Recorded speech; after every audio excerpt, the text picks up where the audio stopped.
Mira Kellen stepped carefully onto the bright stone walkway of Veyran City's main market. Above her, the sky glowed a pale green under two suns, and strange floating barges moved between tall towers made of glass and metal. Neon signs in alien writing flickered on every wall.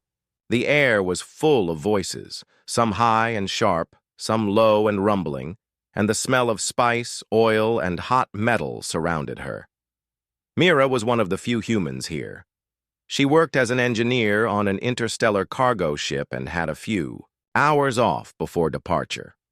She wanted to see the market, maybe buy some parts for her personal toolkit.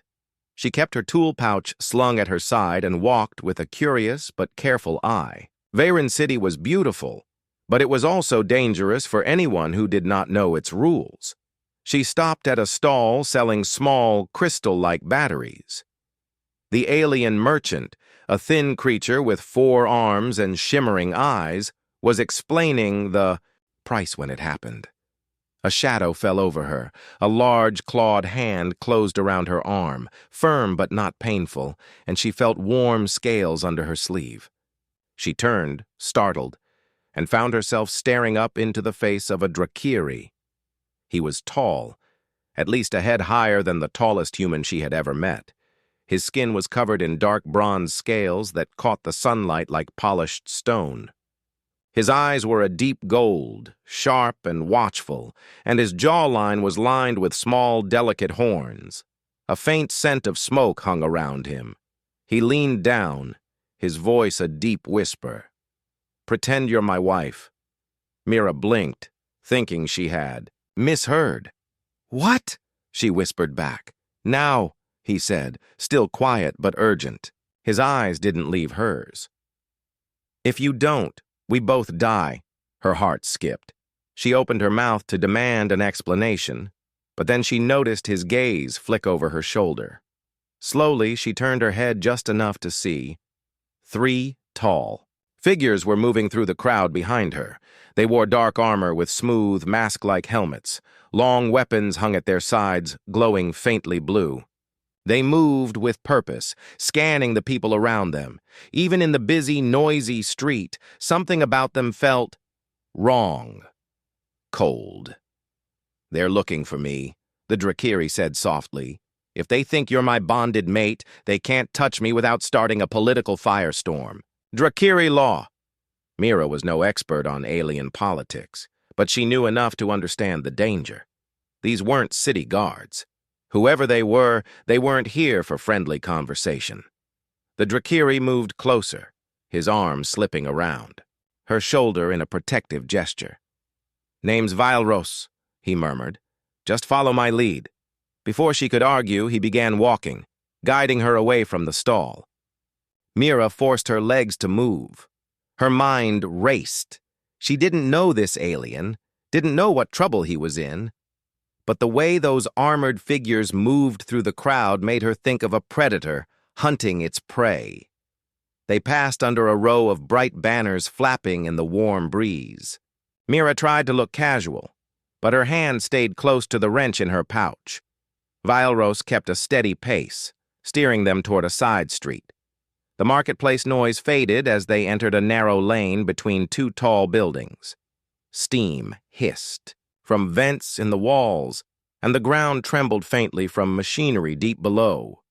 Vileros's tail swished once behind him, the only sign of tension he showed. "They're still coming," he said without looking back. "Don't run yet. Makes us look guilty." "You mean we aren't guilty?" she asked, her voice sharp but low. His mouth curved into a quick smile. "Not in the way they think." The lane opened onto another street, this one busier with cargo, haulers and delivery drones. Mira glanced over her shoulder. The 3 armored figures had entered the lane behind them. Their pace was slow but steady, their masked faces unreadable. Vileros guided her into the crowd, weaving between a group of short, fur-covered traders and a tall insectoid carrying a crate. He moved with purpose, but Mira noticed how his eyes flicked constantly from shadow to shadow, doorway to doorway. Finally, He led her into a small plaza with a fountain at its center. The water sprayed into the air, catching the sunlight in bright arcs. Mira thought maybe they had lost their followers until she saw them again, stepping into the plaza from another entrance. "They're cutting us off," she said quietly. "I know," Valros replied. Time to improvise. Before she could ask what that meant. He pulled her closer and spoke loudly enough for nearby people to hear. "There you are, my heart. I was worried you'd get lost." His voice was warm now, almost playful. Mira stared at him for a second, then realized what he was doing. Playing the part, drawing attention to them in a way that made their marriage look real. And if the crowd believed it, maybe the hunters, if that's what they were, would think twice before making a move. She forced a smile and replied, "You know me. I just wanted to look at the shops." "Shops can wait," he said, giving her hand a light squeeze. "Let's go home." They began walking again, now arm in arm. Mira felt every eye on them, traders, shoppers, workers. The hunters slowed, their heads tilting slightly as if weighing the situation. One of them touched a device on their wrist, perhaps sending a signal. They followed anyway. Valros muttered under his breath, "We're going to have to lose them soon. You ready to run?" Mira nodded slowly, her pulse quickening. "Good," he said, scanning the buildings ahead. "When I say go, we go." The hunters picked up their pace. Valros leaned close enough for her to hear over the plaza noise. "Go."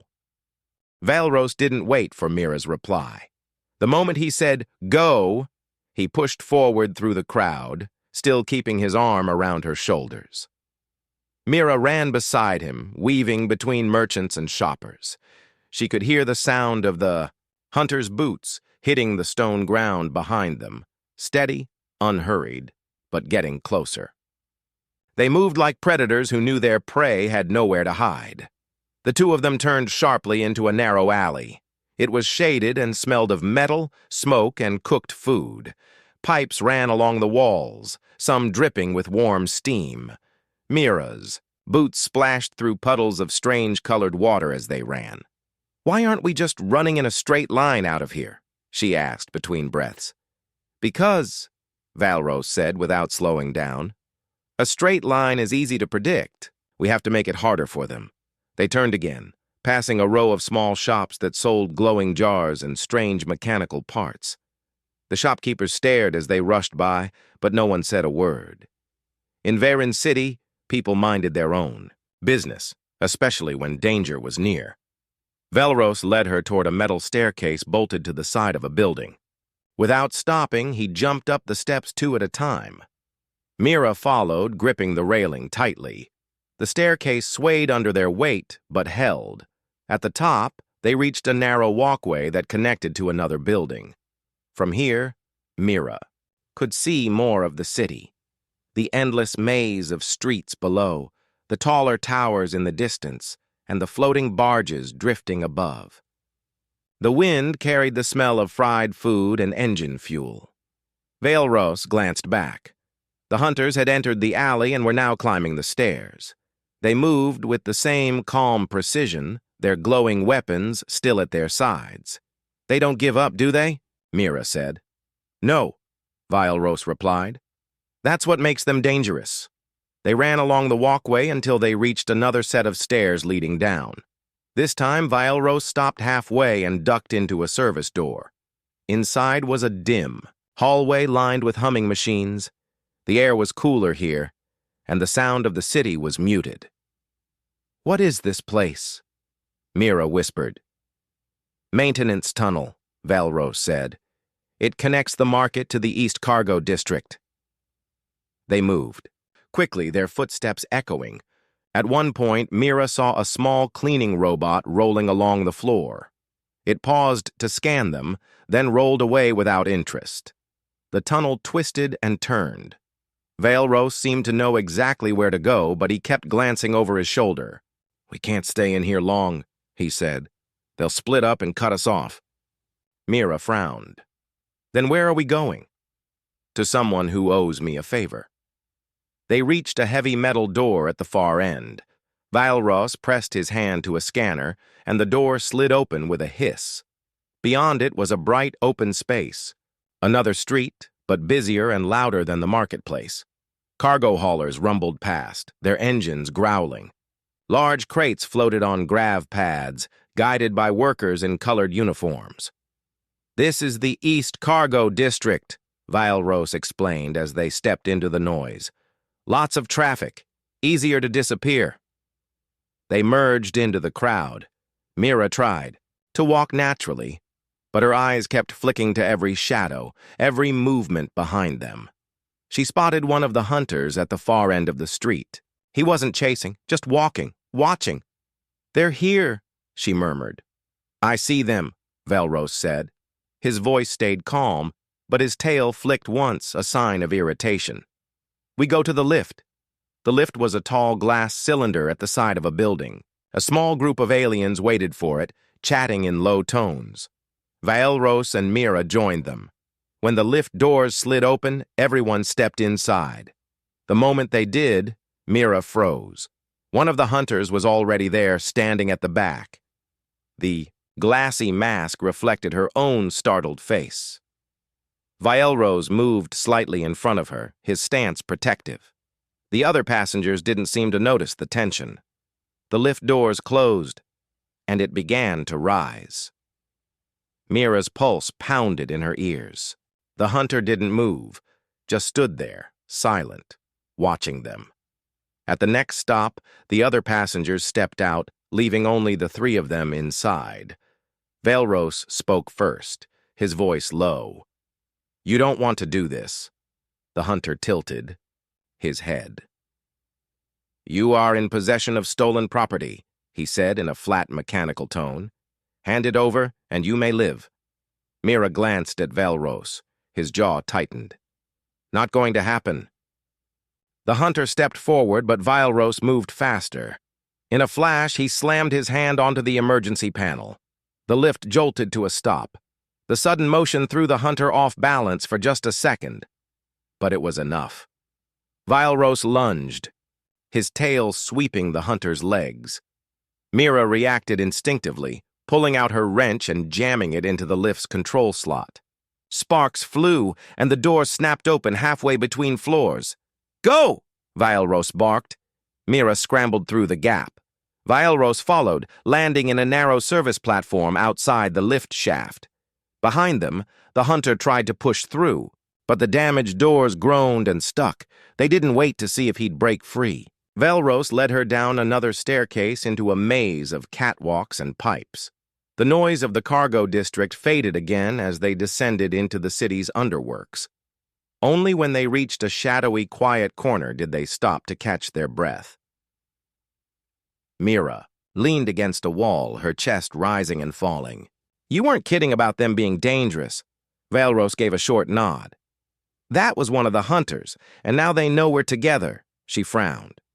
"Together as in your fake wife?" His eyes met hers, steady.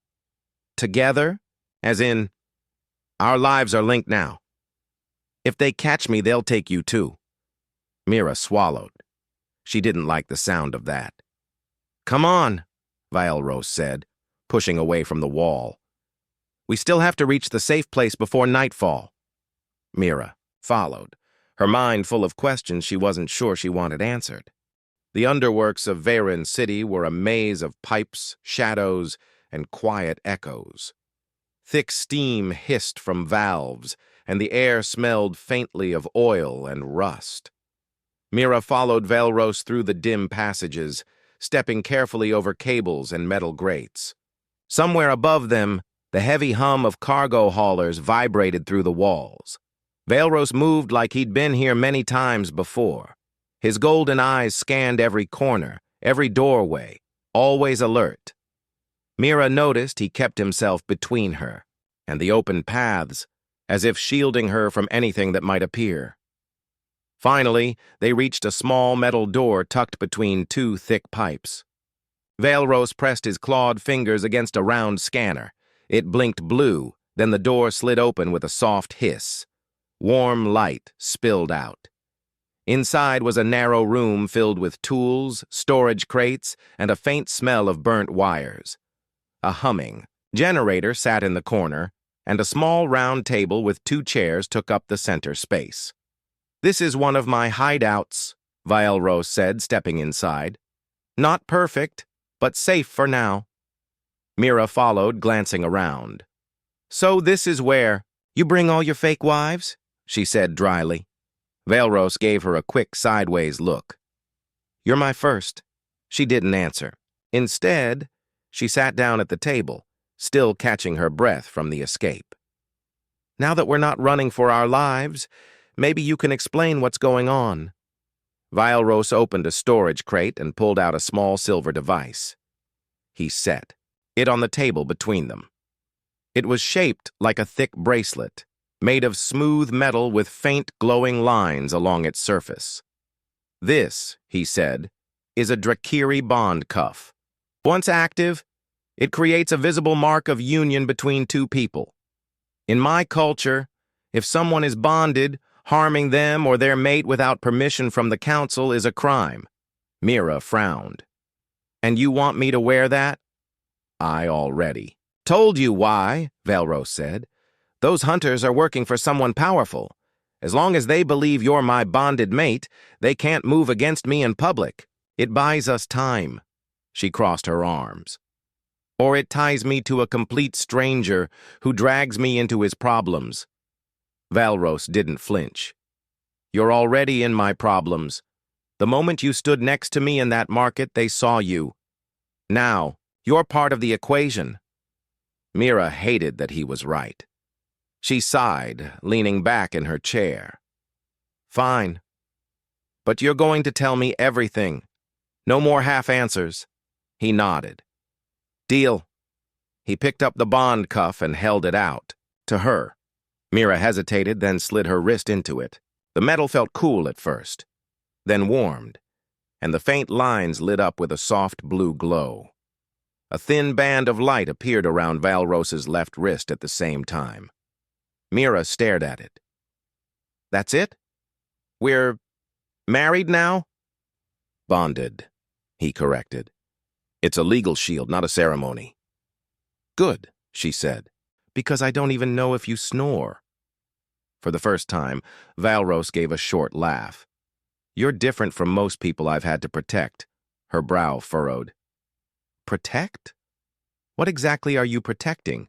Instead of answering directly, Vialros moved to the generator and opened a panel. Inside, hidden among wires, was a small black case. He brought it back to the table and opened it. Inside lay a palm-sized object that looked like a mix between a crystal and a piece of machinery. Its surface shimmered faintly, shifting colors like liquid metal. "This," he said quietly, "is why they're after me." Mira leaned closer. "What is it?" "A phase core from the First Age," Vialros said. "It can detect and measure instability in wormholes. With the right adjustments, it can also help close them." She frowned. "Why would that make you a target?" "Because," Vialros said, his voice low, "whoever controls the wormholes controls the galaxy's trade. The Hunter's Master wants this phase core to create or collapse wormholes at will. That kind of power would make entire star systems dependent on him." Mira whistled softly. "So you're keeping it out of the wrong hands." "Exactly. But the core is damaged. I can't fix it alone." Her eyes narrowed. "And you think I can?" "I've heard humans are good at solving problems in unconventional ways," Vialros said. "You see patterns we miss. You use tools no one else thinks about. I believe you can help me repair it." Mira stared at the shifting colors of the phase core. Part of her wanted to hand it back and walk away. But another part, the curious, stubborn part, was already wondering how it worked. Before she could answer, a faint beep came from Vialros's wrist. He touched a small control and a holographic shard appeared in the air. It showed the image of another Drakiri, older, with silver scales and stern eyes. "They know," the voice said without greeting. "The hunters have been told you're heading for the spire. Someone betrayed you." The hologram vanished. Valros's jaw tightened. "We need to move. If they reach the spire before us, the core is lost." Mira stood, slipping the phase core back into its case. "Where is the spire?" "In the heart of the city," he said. "An ancient tower built before most of Veyran existed. There are hidden places there, safe rooms, old vaults. I can hide the core there until it's fixed." Mira grabbed her tool pouch. "Then let's not waste time." Valros glanced at her, a faint hint of respect in his eyes. "You're handling this better than most people would." "I'm an engineer," she said with a shrug. "Problems are just puzzles. Even if the puzzles are trying to kill me." They left the hideout and stepped back into the tunnels. The hum of the city felt louder now, like a distant storm. Somewhere above, the hunters would be moving, closing in. As they walked, Mira kept glancing at the bond cuff glowing faintly on her wrist. It felt strange, not heavy, but significant. She didn't know where this was going, but she knew one thing. She was in it now, whether she liked it or not. The spire rose above Veyran City like a black needle against the pale green sky. Its smooth sides caught the sunlight and reflected it in strange patterns, almost making the tower look like it was shifting.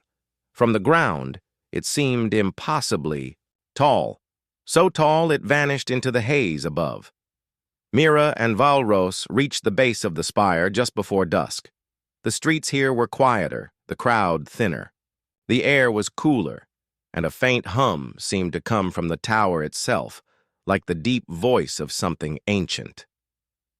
"This place is older than the city," Valros said as they approached the wide entrance. "Some say it was built before the First Age." Mira looked up, shielding her eyes. "It's big." "Bigger than it looks," he replied. "Most of it is underground." Two Drakiri guards in silver armor stood at the doorway. Their eyes followed Valros as he passed, but they said nothing. Mira noticed his bond cuff glow faintly as they walked by, perhaps the sign of an accepted alliance. Inside, the air was cooler still. The walls were made of dark stone, polished smooth, and glowing lines ran along the floor like a map of invisible roads. The main hall stretched ahead, lined with tall pillars carved in twisting patterns. Valros led her down a side passage. "We're going to the lower vaults. There's a chamber down there that isn't on any official records." Mira raised an eyebrow. "And you know this because—" "I've been here before," he said simply. "Let's leave it at that." They descended a winding staircase, the air growing cooler with each step. The faint hum became stronger, vibrating through the stone under their feet. At the bottom, they reached a massive metal door set into the wall. Valros pressed his palm against a square panel. The door groaned, then slid open. Beyond was a wide circular room with a high, domed ceiling. Strange symbols covered the walls, and in the center sat a stone pedestal. "This is it," Valros said, stepping inside. "Safe for now." Mira followed, her eyes scanning the symbols. "These markings, I've seen something like them in old engineering texts. They're ancient language diagrams." Valros set the black case holding the phase core on the pedestal. "The spire's walls are lined with shielding. No scans can detect what's inside." Mira walked slowly around, the pedestal studying the patterns on the floor. "So what's the plan? Hide it here forever?" "No," Valros said. "The core has to be fixed. That's where you come in." She gave him a skeptical look. "You keep saying that like I can just pull out a wrench and fix a piece of alien history." "You can," he said firmly. "Your kind is adaptable." She opened the case and studied the shimmering phase core. The shifting colors almost seemed alive, swirling like liquid metal. "What exactly is wrong with it?" Valros joined her, his golden eyes fixed on the core. It was damaged when its last keeper tried to seal a wormhole too quickly. The stabilizing lattice fractured. Mira touched her tool pouch. I might be able to build a temporary lattice out of microstruts, but I'd need materials. We can get them, Vialros said. But time is short. Before Mira could answer, a faint ripple passed through the air. The lights along the floor flickered. Vialros froze. They found us, he said. Mira's head snapped up. The hunters? Most likely. The spire is protected, but they could have someone inside. Vialros moved to the door and pressed his hand against the panel again. It stayed shut. They've locked us in. Mira glanced at the walls. Any other way out? Not from here, he said grimly. But the spire has older tunnels. If we find one, we can slip out before they surround us. They searched quickly, their footsteps echoing in the dome. On the far side of the chamber, Mira found a section of wall that looked slightly different, the stone darker, the carvings, worn smooth. She ran her fingers along the edge and felt a faint seam. Here, she called. Vialros came over, studying the seam. An old access door. You found it fast. I'm good at puzzles, she said. He pressed on one of the carved symbols. The stone shifted with a low rumble, revealing a narrow passage leading down into darkness. Cold air flowed out. We go, he said. They stepped inside, and the door slid shut behind them. The passage was barely wide enough for them to walk side by side. The floor sloped downward, and the sound of dripping water echoed ahead. After several minutes, the tunnel opened into a small chamber lit by a faint blue glow. In the center was a circular platform surrounded by old machinery. This is a lift, Vialros explained. It goes deeper, maybe all the way to the city's first foundations. Mira stepped onto the platform. Do we really want to go deeper? Yes, Vialros said, because the hunters will expect us to go up. He pulled a lever and the platform began to descend. The air grew colder and the sound of the machinery was steady and slow. Halfway down, Mira's wristband gave a faint vibration. She looked. The bond cuff's light had shifted from blue to green. What does that mean? She asked. It means, Vialros said, someone else with a bond cuff is near. Mira's stomach tightened. Friend or enemy? Vialros's expression darkened. Enemy. The lift reached the bottom with a soft thud. Ahead was another tunnel, this one lined with ancient metal panels. The faint blue light came from strips along the ceiling, still glowing after who knew how many centuries. They moved quickly, the sound of their steps echoing in the stillness. Mira kept glancing over her shoulder, half expecting to see a masked hunter emerge from the shadows. Finally, the tunnel opened into a wide space filled with old machinery, giant gears, rusted panels, and thick pipes running into the walls. Vialros stopped, scanning the room. This will do, he said. We can hide here until I'm sure the way out is clear.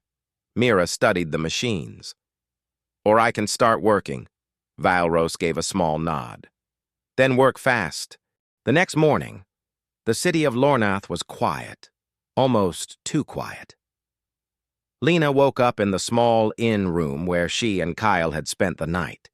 The sunlight filtered through the dusty curtains, and for a moment she almost forgot that her life had turned into something strange and unbelievable.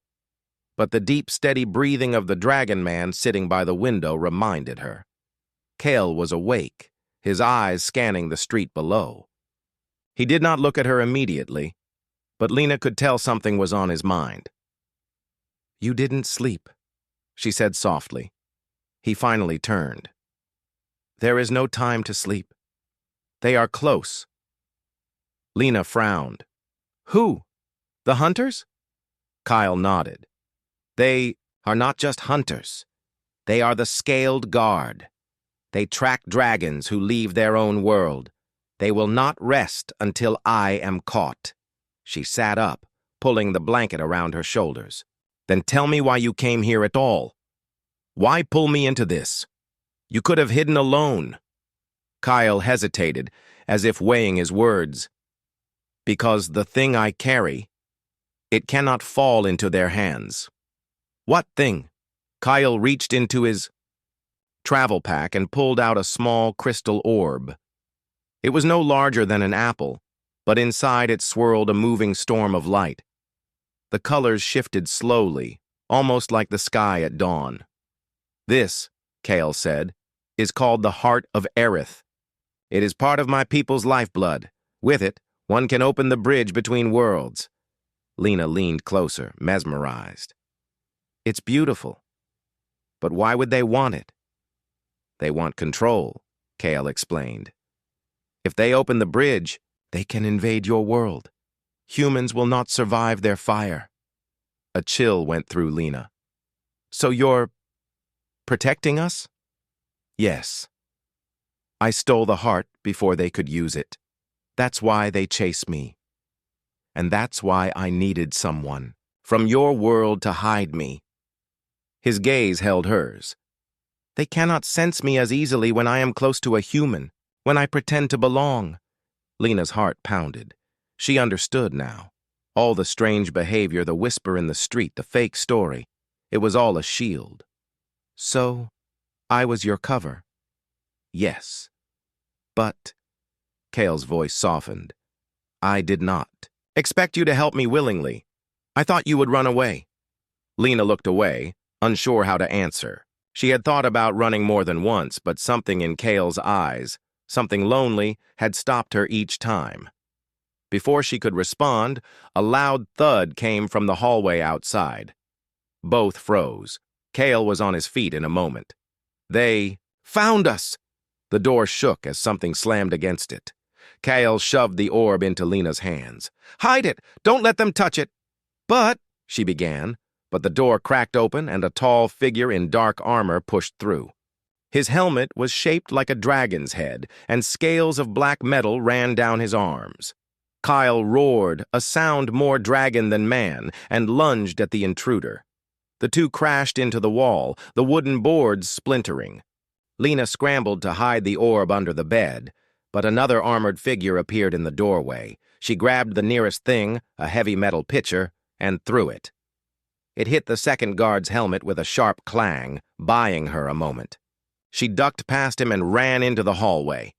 Behind her, Kale fought with powerful, quick movements, his claws flashing in the dim light. But more guards were coming up the stairs. Lena, go! Kale shouted. She hesitated, fear gripping her. Not without you. Kale's eyes met hers for a brief moment. Trust me, I will find you. Another guard slammed into him, and the fight swallowed him from view. Lena's breath caught in her throat, but she forced herself to run. She darted down the hallway, her feet pounding the old floorboards, her mind only on keeping the orb safe. She found a back stairwell and rushed down to the ground floor. The innkeeper shouted something, but she didn't stop. Outside, the streets were already filled with morning vendors, their shouts mixing with the smell of fresh bread. Lena blended into the crowd as best as she could. She clutched the orb under her coat, feeling its faint warmth.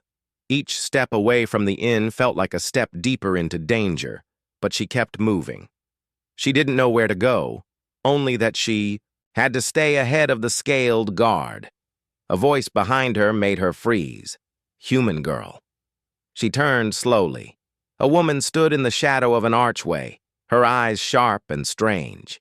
She wore no armor, but her presence was just as heavy. If you want your dragon friend to live, the woman said, you will come with me. Lena's pulse raced. Who are you? The woman smiled faintly. Someone who is not with them. But I cannot help you unless you hurry. Lena hesitated. Could she trust this stranger? Or was this another trap? The crowd moved around her, unaware of the choice that could change. Everything. The woman stepped closer. They will take him through the portal if we don't act. And then, you will never see him again. Lena gripped the orb tighter. Fine, lead the way. Without another word, the woman turned and began walking quickly through the winding alleys. Lena followed, her mind spinning. Every corner they turned felt like a step into a bigger mystery. Somewhere behind them, Kale was fighting for his life. Somewhere ahead, there might be a chance to save him. But Lena couldn't shake the feeling that this new path would lead to secrets she wasn't ready to hear. The air around Mira and Veilros shimmered and cracked as the unstable wormhole tore open before them. Swirling storms of violet and blue light twisted violently, casting eerie shadows on the jagged rocks nearby. The strange energy made the hairs on Mira's arms stand on end, and her heart pounded like a drum in her chest. "We don't have much time," Veilros said, gripping the glowing phase core tightly. "If the hunters control this place, they could destroy everything in this sector." Mira swallowed hard but nodded. "Let's finish this." Together they stepped through the swirling portal, feeling a sudden rush as the world warped around them. Gravity shifted unpredictably, one moment pulling them sideways, the next pushing them downward. Bright flashes of energy burst near their feet, and the sound was like thunder mixed with static. Veilros held Mira close. "Stay near me. This place can tear you apart." They moved cautiously, using the faint glow from the phase core to light their way through the chaos. The wormhole's interior was like a tunnel made of crackling energy, stretching endlessly in all directions. Jagged pieces of metal and rock floated nearby, trapped in the storm. Suddenly, a group of hunters appeared ahead, their weapons glowing with dangerous blue light. Their faces were hidden behind dark helmets shaped like reptilian skulls. They raised their guns and fired. Veilros shouted, "Get down!" Mira dropped behind a floating shard of metal as blasts hit the energy around them, sending sparks flying. She pulled her wrench from her pouch and looked for a way to fight back. Veilros moved like a shadow, fast and powerful. His claws flashed as he struck one hunter, sending him spinning into the storm. Another hunter lunged at Mira, but she jabbed with the wrench, forcing him back. The battle was chaotic, but Mira remembered the phase core. If she could activate its failsafe, it might create a powerful pulse to push the hunters away. She called out to Veilros. "I'm going to try the failsafe. Cover me." Veilros nodded sharply, leaping into the fray to hold the enemies at bay. Mira knelt beside the phase core's control panel, her fingers moving quickly over strange symbols and buttons. The storm raged around her, but she focused on the device's patterns. It was unlike anything she'd worked on before, but her human instincts guided her hands. A sudden blast sent her to the ground, but she rolled and pushed herself up, eyes fixed on the glowing panel. "Almost there," she muttered. Veilros was fighting desperately, his claws slashing and his tail whipping. His scaled skin shone with energy as he moved. He shouted, "Hurry!" With a final press of a button, the phase core pulsed. A wave of blue-white light exploded outward, pushing the hunters back. Their weapons sparked and shut down under the energy's force. The storm around them shifted suddenly, calmer now, the dangerous swirling slowing to a gentle glow. Veilros rushed to Mira's side, his breathing heavy. "You did it," Mira smiled weakly. "We did it, but they're not gone." He nodded. "We must leave before the wormhole collapses." As they turned to leave, a hunter lunged from the shadows and grabbed the phase core. Veilros reacted instantly, striking the attacker with a fierce roar. The two struggled, claws and weapons clashing. Mira tried to pull the core free, but the hunter was strong. Veilros called out, "Hold on!" With a mighty swipe, Veilros knocked the hunter back, and Mira grabbed the phase core. But in the struggle, the device sparked violently, and the wormhole began to collapse faster. The walls around them cracked and shimmered as the portal started to close. "We have to jump!" Veilros shouted. Mira took a deep breath, clutching the phase core tightly. Together, they ran toward the shrinking exit. The energy pulled at them, threatening to tear them apart. Mira felt a sharp pain as the bond cuff on her wrist glowed brightly. Veilros's arm wrapped around her, steady and strong. With one final leap, They burst through the portal and landed hard on solid ground. The wormhole snapped shut behind them, with a thunderous boom sending a wave of energy through the city above. Mira lay on the ground, breathless but alive. Valros helped her up, his eyes filled with relief.